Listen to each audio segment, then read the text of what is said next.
नमस्ते इंडिया। मैं हूं जिगिशा और डॉक्टर टेल्स में आज हम मिलेंगे gynaecologist and infertility specialist doctor Mukesh Agarwal से।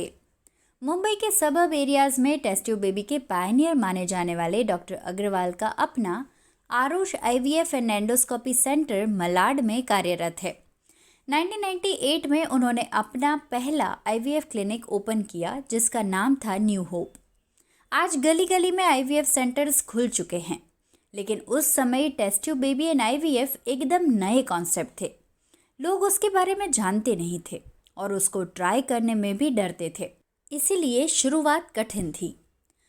शुरू के करीब 100 पेशेंट में से सिर्फ 5 कपल्स रेडी हुए थे इस ट्रीटमेंट के लिए और पहली ही बार में 4 कपल्स को सक्सेस भी मिली। डॉक्टर मुकेश अग्रवाल की दिन रात की मेहनत, काम में प्रिसीजन और रिजल्ट ओरिएंटेड एटीट्यूड की वजह से धीरे धीरे लोगों को आईवीएफ ट्रीटमेंट पे और डॉक्टर अग्रवाल की काबिलियत पे भरोसा होता चला। आज की कहानी उन्हीं शुरू के दिनों की है। सन 2000 की बात है। नॉर्मल ओपीडी चल रहा था। एक बड़ा सा सामान का झोला उठाए शांति ने डॉक्टर अग्रवाल के कैबिन में पैर रखा। उसके बिखरे बालों की सफ़ेदी और सामान के बोझ के मारे झुके हुए कंधे उसके कठिन जीवन की चुगली कर रहे थे। ज़्यादातर कपल्स को ओपीडी में साथ में देखने वाले डॉक्टर मुकेश अग्रवाल ने नोटिस किया कि शांति का पति नहीं आया, लेकिन उन्होंने इस बारे में पूछा नहीं। एक प्रोफेशनल डॉक्टर की तरह उन्होंने सीधा पूछा, बताइए क्या तकलीफ़ है? शांति बोली, शादी को 15 साल हो गया सर, पर बच्चा नहीं है। मैं इसी एरिया में सेल्स गर्ल का काम करती हूँ। आपके हॉस्पिटल का बोर्ड बहुत बार देखा, आज हिम्मत करके अंदर आ गई। सोचा आपको एक बार दिखा दूं। डॉक्टर अग्रवाल ने शांति और उसके पति दोनों की हिस्ट्री पूछी तो पता चला कि शांति का पति एक टेक्नीशियन था, इसलिए छुट्टी लेके शांति के साथ इधर नहीं आ सका। वो ज़्यादा पढ़ा लिखा नहीं था। शांति एक ग्रेजुएट थी, लेकिन उसे ढंग की नौकरी नहीं मिल रही थी, इसलिए घर घर जाके सामान बेचने वाली सेल्स गर्ल बन गई थी। आर्थिक तौर पे मुश्किल से कट रही उनकी ज़िंदगी में उनका एक ही सपना था, उनका अपना बच्चा। पति पत्नी दोनों पिछले 7-8 साल से बच्चे की चाह में हर मंगलवार सिद्धिविनायक ज़रूर जाते। शांति की सूनी गोद भरने के लिए बप्पा से प्रार्थना करते। आज उसी बप्पा ने शायद उसको यहाँ आने का रास्ता दिखाया था, ऐसा उसे लग रहा था।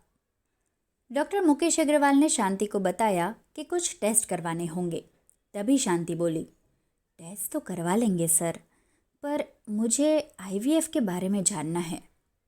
डॉक्टर मुकेश अग्रवाल ने आईवीएफ के बारे में पूरी जानकारी उसको दी।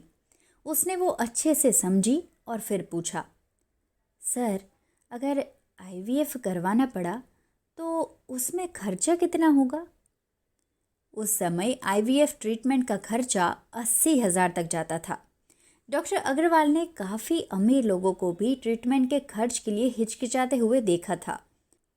उस समय आईवीएफ ट्रीटमेंट का सक्सेस रेट लगभग 40% जितना होता था, जिसको लेके सब सोचते थे कि इसके पीछे पैसे खर्च करना ठीक है या नहीं।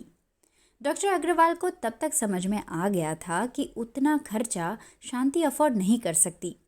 उन्होंने पूछा, तुम कितना खर्च कर सकती हो?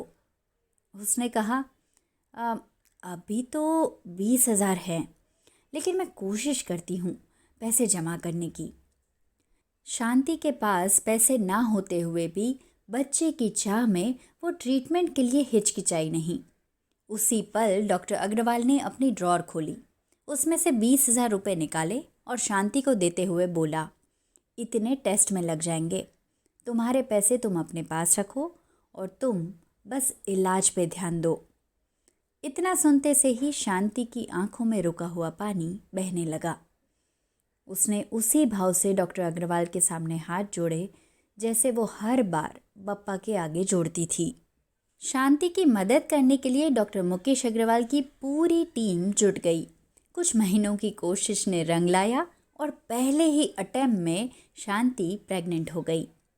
उस दिन को याद करके डॉक्टर अग्रवाल कहते हैं कि उस दिन को मैं कभी नहीं भूल सकता।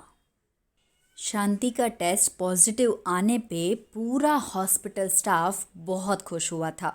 ये हमारे लिए भी कोई उत्सव से कम नहीं था। उस दिन मुझे ये एहसास हुआ कि पेशेंट का पॉजिटिव रिजल्ट मुझे जितनी खुशी देता है उतनी खुशी मुझे तब बिल्कुल नहीं होती जब वो मुझे मेरी फ़ीस देते हैं। मेरे लिए मेरे काम का सफल होना सबसे ज़्यादा खुशी का मौका है। इतना बड़ा रियलाइजेशन मुझे शांति की वजह से हुआ। शांति के केस की वजह से उन्होंने ये भी सोचा कि पैसे की कमी या गरीबी की वजह से इंसान में बच्चे की चाह कम नहीं होती कभी। सरकारी अस्पताल में उस वक्त आईवीएफ ट्रीटमेंट थे नहीं और कोई भी हेल्थ इंश्योरेंस इस ट्रीटमेंट को कवर करता नहीं है। तो गरीब कपल्स जो इनफर्टिलिटी से पीड़ित है वो करेंगे क्या? ये सोच के उन्होंने 2004 में इनफर्टिलिटी कैंप का आयोजन करना शुरू किया, जिसमें पेशेंट्स का इलाज लगभग 40 से 50% कम खर्चे से किया जाने लगा। पिछले 15 साल से ये कैंप साल में 2 महीने वो अपने सेंटर पे चलाते हैं। सबसे बेस्ट बात यह है कि कौन पेशेंट रेगुलर है और कौन से पेशेंट की फ़ीस माफ़ की गई है उसकी जानकारी सिर्फ डॉक्टर अग्रवाल तक ही सीमित रहती है, जिस वजह से गलती से भी किसी की ट्रीटमेंट में कोई फ़र्क ना किया जाए। डॉक्टर अग्रवाल के इस कैंप ने आज तक करीब 2500 असमर्थ लोगों को बच्चे की चाह पूरी करने का सामर्थ्य प्रदान किया है। सच्ची कहानी है ये सफ़ेद कोट की, उसकी गरिमा की, आदर्श की और त्याग की। जानना ज़रूरी है, इसलिए अवश्य जाने। ये गाथा है इंसान के श्रेष्ठ रूप की। ये गाथा है इंसान के श्रेष्ठ रूप की।